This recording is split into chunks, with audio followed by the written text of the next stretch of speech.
Welcome to You Can Do It. So today we're going to be looking at the Stihl MS200T.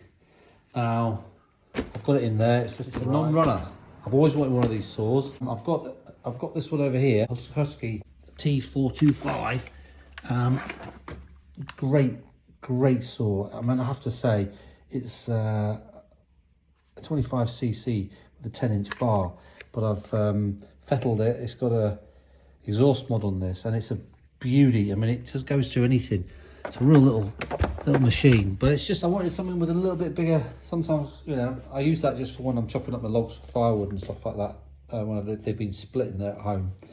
So I wanted one with a little bit of a longer bar, so I thought, well, you know, I can put one on there maybe, but then I thought I don't want to be faffing around, changing around, because that's so useful because it's small for pruning and stuff like that. So I thought, you know what, I always wanted one of those MS200s, and I found one. Now, just before we get it out, a quick word of warning on buying non-runners. All those saws there I've bought were basically non-runners. So the T425 I bought looked really good on the pictures, but when I got it and took it apart, obviously someone had a go at taking it apart, got in a right mess, and then just basically bodged it all together, because I found the piston ring actually in the side and with the oil pump. So anyway, that ended up being a new piston and rings, and then I did a little bit of porting on that and exhaust mod, and that's a little Screamer 262, which I bought as a bit of a classic thing, and that again was in a box with loads of bits. That had a piston seizure, but that was being gasket removal. I haven't done the exhaust mod on there yet. Gasket removal, put that all back together with a new piston.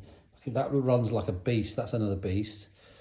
So that's got a 10-inch bar. That's got an 18-inch bar. Then I've got the 372, which I bought again as a non-runner off of a guy who'd used it a lot, but looked after it. And that turned out to be he'd replaced the carb gaskets and put them in the wrong way around, so it just kept flooding. He couldn't get it started. So then I did a gasket delete on that and an exhaust mod, and that is just plain scary. It goes like, I mean, it's just unbelievable, that thing. Like a tractor. Now that's a 357, which again, that sort of ran, but then I just did a full mod on that and put new piston rings, gasket delete, exhaust mod. All videos are on the internet for that, and that's a beast as well, and that's running a 24-inch bar. So the 372 and that running a 24-inch bar. So what I'm trying to say indirectly is, when you buy a non-runner, you do not know what's wrong with it, obviously, but you've got to assume that people are very shy with the truth, and that the worst case scenario will be it needs a new barrel and piston. Basically, I've never had a non-runner that doesn't spark, because everyone can fix a spark. So you pull it, there's no spark. You put a new spark plug on, it works or it doesn't. Or you put a new coil on it and it works and it doesn't. So they've usually always got a spark. The reason that they're selling it as a non-runner is because there's something either wrong with the carburetor. It just won't run properly and there's nothing they can do about it. That could be the carb or the pulse line. Or two, which is more likely, or three, sorry, which is more likely, which is that it's had a piston seizure, or there's something wrong and there's low compression. So whenever you get one of these, you've got to assume the worst. You might be lucky, but you might not, you know, just assume the worst. So I'm going to assume that this needs a new barrel and piston, and also carb sorting out and stuff like that. But I'm also going to do some work on this, so I'm going to do a gasket delete there. So this is what we've got. Let's have a look. Adverts. So that's it. This has arrived. I didn't pay much for this. I paid for this about 150 euros. Doesn't look too bad. It's a 2000 and still got the sticker on it. Look, was it there? 2005. Yeah. Look, it's all right. It's not too hot there. It's not. It's still got all the stuff there. Look. Yeah, it hasn't got a lot of compression by the feel of it. But yeah. So what we're going to quickly do, we've just got this. So that this series of videos is going to be about taking this all about, stripping it all down quickly, and seeing what's wrong with it. But also, when we put it back, we'll do a gasket delete and an exhaust mod. So first of all, first things first is to see if it actually sparks. Okay. So for that, we're just going to have to take this off. We'll do a few little tests. Look, I've got a compression tester there, spark plug. We'll just quickly, just so we've got a rough idea. I'm not going to try and start it. Sometimes these springs are broken on here, but they look to me like all the springs are there. They're all there. Yeah, so we'll just whip this off. Let me just take the... Right, plugs out. Look, and that hasn't run for a bit. That's not too bad. It's a bit dirty, but we'll clean all that up. So what we can do is put a plug in, pull it over and see if we get a spark. Okay, got that set up. Plug out. Oh, look at that. A lovely spark. And like I said, normally these non-runners will always spark. So that's good. Spark plug, that we know that works. What I can do while I'm here is I'll put the compression tester in and just see what sort of compressions it's got. Let me screw that in there. Okay, look, I've pulled that a bit. Look, compression's down at 75. So yeah, there's something wrong with the... So they've got hot or the rings are messed up or something. So we're gonna have to completely strip that down. So that's probably what the problem is.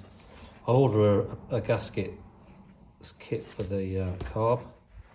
And then, because if it's got the pump jet in it, that might need sorting out as well. As in, you need to do the pump jet mod. Great. So what we're going to do now is start stripping this thing down. Right, so put the things to clean up. I'll put them in here because I'll end up cleaning all that. And then these, I have my standard procedure. I'll just put them in bags so I keep all the bits together. So I know what they are. I just put them in little plastic bags. So I'll get my plastic bags and start taking stuff off. So what we can do here, rip that off. Look, that's the carb, that's that. It's a filter, that's not too bad. That can go in the box there to be cleaned. Then to take this off, we undo these two. Okay, take those two off. Take that off, another bit of plastic. Now that you can see straight away, this is a carb with the pump jet, which are notoriously bad for once they get worn, the thing won't run and idle probably. So that'll be in the carburetor section that we do on this. But now I need to get these off, to get this off. So let me just do that. Okay, now we undo this one here. This is a little when in cold weather like that. It's for warm weather because it blocks it off. And then if it's cold weather, you turn it around. You've got a hole there, and that allows hot air from the engine to come up. So I'll put that in our little box of bits and bobs there, and that should allow us to then dig that out. So that comes out. Right. That allows us to get to the bits of the carb. But now what I've got to do is undo the levers. I'll take this one off here and the one in the side there for the throttle. So let me do that. Before we do that, we'll just undo that with a torque. So let me tell you what that is. That's a torque 27, T27 in there. There's one there and one there. Now just remember that the earth cable goes on the back one here. Okay, so we're just going to undo that one and that one. We have to undo the rubber mount in there. And then we've also got one at the back there. Here, so let me undo those two. Okay, just remember the short one comes off that side and the long one comes off the other side. Okay, if you put that in the choke position, then it slackens that off a bit and you can get that one out there. Look, so that's your choke one off, and then we'll just fiddle around and get the other one off there on the side for the So we can take that one off. That's actually been bent by someone because it's a little bit more bent than it should be. So I'm going to straighten that up because that's obviously someone's, should be more. That's better, should be a bit more like that. So that's a little bit better because that just literally just pushes out. Now we can't pull it off until we get the fuel inlet pipe off. So that's behind there, so we need to get a screwdriver and gently push that down off of that spigot there, look. You just see that on the thing. You need to just get that in there and push that down like that. And then once that's down, we can then pull that out and that little linkage for the throttle should come out on its own. Okay, just use the screwdriver on the top of the pipe and went like, and then the best way it went like that. That pushed that off. So then we should then basically pull this carb up. But look, it might get a bit sticky here, but that's fine. As we pull that off, look, I didn't do anything, and the throttle linkage there came out of there. So that is one Sama carb for Stihl, and that's the original carb, look. Just got the Stihl top on it. Look. Oh, it's been dropped on the floor now. So, but it's a climbing saw, so they get dropped all the time. So look, Stihl, Sama, China. This is when China used to make good quality stuff. Reliable stuff. Their quality has gone obviously right down the pan as they've got more successful. So we'll have a section on that, on how we completely redo that. But I reckon probably find that pump jet. It's a common problem there. So we'll put that there, and I'll get a little plastic bag to put that in. So then this is so now the handle. So I'm not going to actually take this handle all apart because everything looks like it works fine. I'm just going to leave that all together. So now we're just going to get this bit off here. Now here you've got a little bit in there, look. Let's get that out with your thick thumb, and that stops that thing crushing inwards. And then we have to get a screwdriver in here. This way with that ring, get some little pliers like that, look. Just pull it off. So I'm just gonna I'll have a bag full of card bits. Okay. Right, so now we've got. Now we then need to get this rubber here. And they're quite tough, these things, and we just need to be gentle and get that down there. But you want a bigger screwdriver. I don't know if the small one because you put a hole in it or something. So we might have to replace that anyway. I don't know what the condition of it is. But I'll push that in down there, and then I can take that handle. That's through, look. And then basically I can get that. And then you've got your here. There's one little thing here connected on the other side. So these I mean, I've been working. I'm basically a husky guy. Everything's been husky, so that's come out. Look, there was a little breather. Oh, that might be, yeah, that's your pulse line. So that came off. It came off a little bit easy, so that needs to be replaced in the build. But that's your pulse line, which just goes onto that little spigot there. You can see in the centre of the video. Okay, so that handle can be all cleaned up. Actually, it comes together quite easy. It comes apart, sorry, even quite easy. Okay, so now here you've got a little clip here. So this thing here is what basically holds on your manifold inlet manifold. So you have to just gently, should really have a bigger screwdriver for that.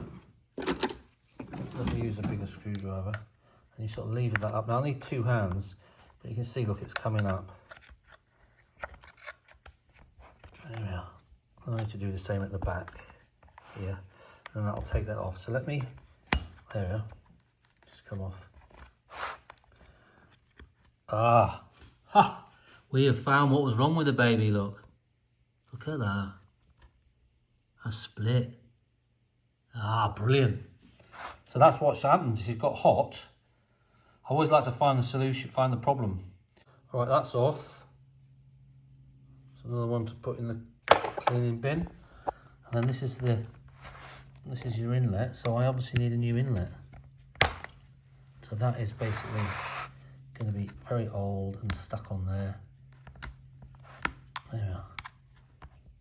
I don't mind about wrecking it because I know it's split anyway. But obviously, if you're going to reuse yours, you need to have there, look. So that comes off. So now you've got. I've got a bit of crap in there, but I wanted to clean all that out. So it needs a new piston anyway. Look, you can see that's been like that for a while. So that was just sucking in there. Look at that. Sucking in air. And you see, look, that's all rough there to get the air to flow turbulent. So we need a new one of them. So that can go in the bin. So we've sort of got a good idea now what made that get hot. So now we're going to strip it all down and carry on. All right, so these are that's the mount, and they quite often go. So I might. Yeah, look. These are just literally glued on, and it's not too. It's not, I'm going to get a new one of those.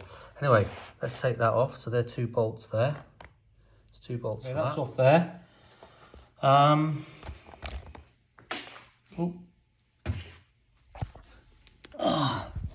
Don't lose the throttle link. So put that in with the carburetor in the carburetor bag.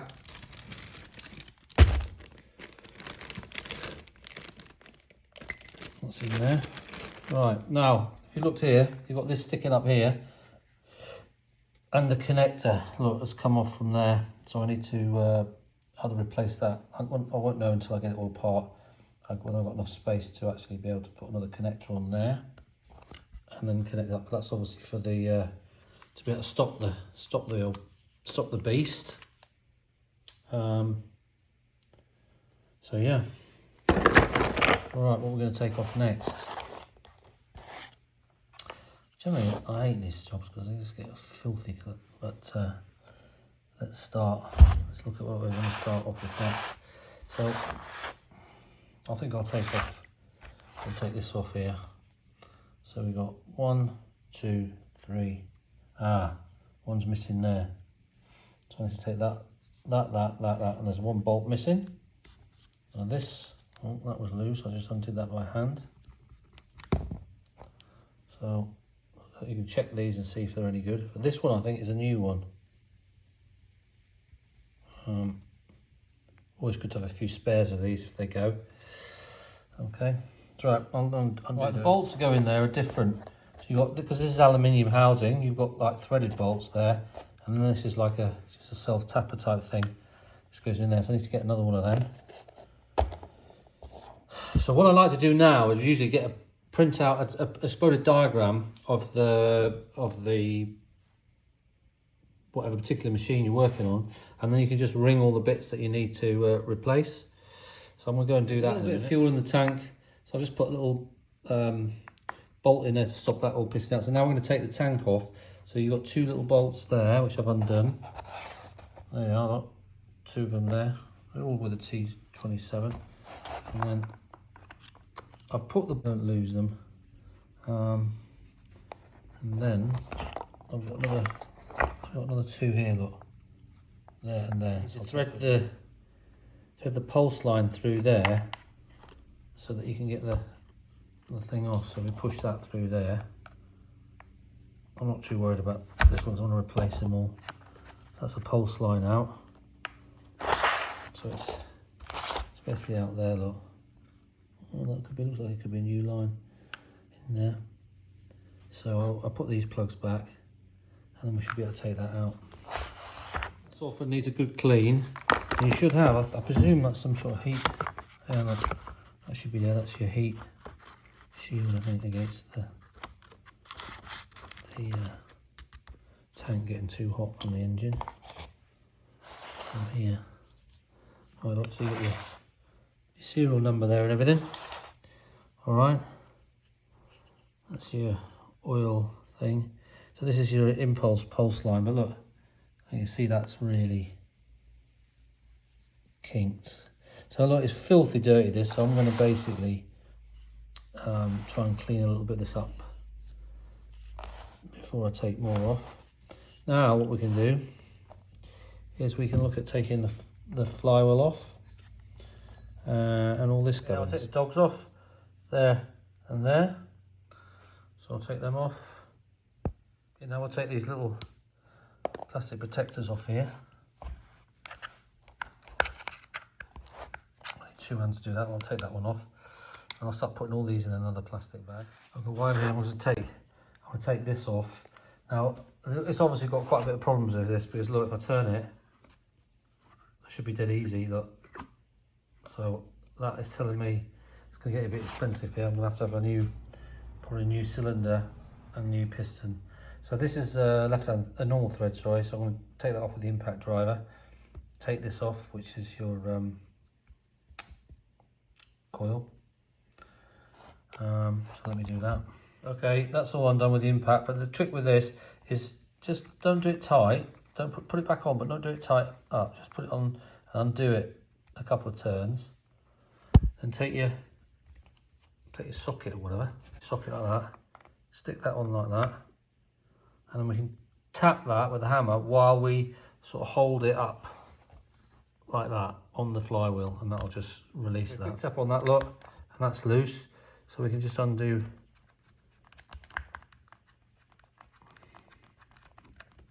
do that nut. Put those back, don't get things complicated. Oh. And then this will come off, look, they are. She's off. That can go in the cleaning pot. If there's a keyway there, which there is, let's make sure we don't lose that. So there's a keyway there. As you can see, this saw is filthy. So, keyway's off. So I've got that and that can go in a little bag with it. Alright, so now what we're going to do is undo these. This one, where's the other one? There should be two. I'll take this off. Take that off, look, with a screwdriver. She's off there, that's on the other end of the thing, and then got to stay there. So I'm just going to dig some of that out, and then we'll take the coil out. There's one there, probably another one down there somewhere. I'll take that off. God, look at this. So much for the sticky chain oil, eh? Alright, look, got the coil off. There's two bolts at the bottom there and there. Now, to get that cable all the way, to get the spark thing all the way through, I think it can it undoes on the end there, either on the spark plug end or this end. But let me just get that off. Alright, that's filthy, isn't it? Okay, look, we're cleaning this up. It's taking ages, but this is another reason why if you ever get a saw, even if you get one that runs, I would always strip it right down and check it, and then you know it's good to go. Because look, that, I just moved it, look, and it's split. So it's cracked as well. So, I mean, these pipes will all need replacing. So I would, if I'm going to use a saw, I buy it, and I want to completely strip it down, sort it all out, and I never really want to touch it again apart from adjusting the carb. So if you spend some time now, because you don't, if this thing goes down on you when you're up a tree or you're trying to do a load of work, it is a real pain in the butt. Okay, so let me carry on clearing up here. Let's say that impulse line. Now I don't know what I'm going to find inside it, because this, I mean, couldn't even really turn it over. So she's obviously completely blown up. So I might actually split the cases and clean the whole thing up. Get new gaskets for it and put it back. Okay, so guys, now we're outside. What I've done is I've soaked this. I basically sealed it as if I've done a compression test. I did actually do a pressure test on it, and the seals are all fine. So I'm not actually going to split these cases. So I just put some plastic over there with a rubber band, put the spark plug in, put the exhaust, modified exhaust back on, and then I've actually basically completely washed it and cleaned it with sort of detergent and degreaser. And I'm outside now, and I've got the old compressed air on it, and I've cleaned that all up. So that's all looking nice and clean. I mean, it's quite the paint's come off, but who cares about that? So I've cleaned all that up now. So what I'm going to do is now we're going to crack this top off. Now the reason I've cleaned all the bottom half is because I don't want to sort of, you don't want this all to be filthy, and you're trying to clean that with an open top. And if you're not taking the cases apart, you need to just clean this all up. And ideally you clean the top up as well, but this is so coked up, I'm going to take the cylinder off, and then I'll soak that separately. And now we're going to undo these 4 bolts. I'll take the exhaust off, but I've put a piece of rubber across the actual exhaust hole port, just so that you don't get any water. So if any water went in there, it didn't actually go into the engine, because I just don't want any rubbish down here into these bearings. But yeah, I was quite surprised. I actually did a pressure test and a vacuum test on this, and if you want to know about that, I mean, send me in the comments. I can do a little video on that. But I've done all the pressure tested all this, and the seals are all good and everything. So I've just checked that there. I had that out. That's the oil. You undo that and take that out. You've got your that goes into your oil tank. That was all good. I'll put a little zip tie around the end of that. I like to do that just to make that extra especially tight. So the only places you're going to get the oil leaks now is this bung here. So this is just a rubber bung. So it goes in there, the oil goes in there, and it comes straight out into your groove there for your bar oiler. So I might get another one of those, because that looks a bit damaged there, a bit rough. So I'll order another one of those and I'll put that in. But at the moment, it's good like that. So now we're just going to take this top off. So let me take the exhaust off, and then I'm going to take the plug out, and then we'll undo those 4 bolts, and I'll take this off. I say there's lots of videos out there about taking these apart, so I'm not going to spend ages showing you every little bit as I take it apart, but when we rebuild it, I'll show you my method. So this is quite a quick video about getting it all apart. So 1, 2, 3, 4, we'll crack those and take that off. I'll see you in a minute. Right, okay, so I've undone those bolts. I need to actually take that off, but you don't actually, I'm going to do that in a minute. But look, this is coming off now, so I'm just going to pull that off, and we'll take it comes right out. I'm doing it out in here in the sun. There you are, she's come right out. So now I can assess what damage has happened to this little unit, look. So I'm just going to use my compressed air and blow anything out there. But that's not hot, that's not gone purple or anything, so you know that the crank is all right. So I'm going to just check it, but look, you can see the piston has, look at that, it's completely shot, and that's obviously got really hot. So unfortunately I reckon my barrel might be on its way out as well. Look, yeah, look, that's why there's no compression. Yeah, look, you see the rings are stuck. Yeah, so it definitely needs a new piston. I'll clean that. I think that's, I don't know, I'll clean that up and see if that's still the original. But yeah, don't have a look down there. Oh dear, it's all a bit scored. Let's hopefully just deposit it from this piston, so I can clean that up. But anyway, let me take all the auxiliary bits off here and soak this and clean it, and I'll be back. So we're inside. I've taken the piston off there, and you can see, look how messed up that piston is. Look, the rings even seized in there. So basically it's simple, you just take out those clips. Take out the clips. There's a little thing there. I just used, what did I use? I used a pick. Use a pick out that ring, and then you can just push your pin out. You're not worried about this piston when it's on here. Make sure you support this, so you don't put loads of force on that. You just actually stick something on the top of the piston here. So when you tap that out, I've tapped that out. So I've got a new piston on order. So we've got this little puppy here like this. I just put a little bit of oil on there. That runs fine. The bearings are full. I did a pressure test on it. So now what I've got the cylinder in some hot water there with some degreaser. So I'm basically just going to take that out now and try and clean up that the sort of, get the aluminium that's stuck onto the lining of the bore. So let me take that out and dry it, and we'll start trying to clean it up.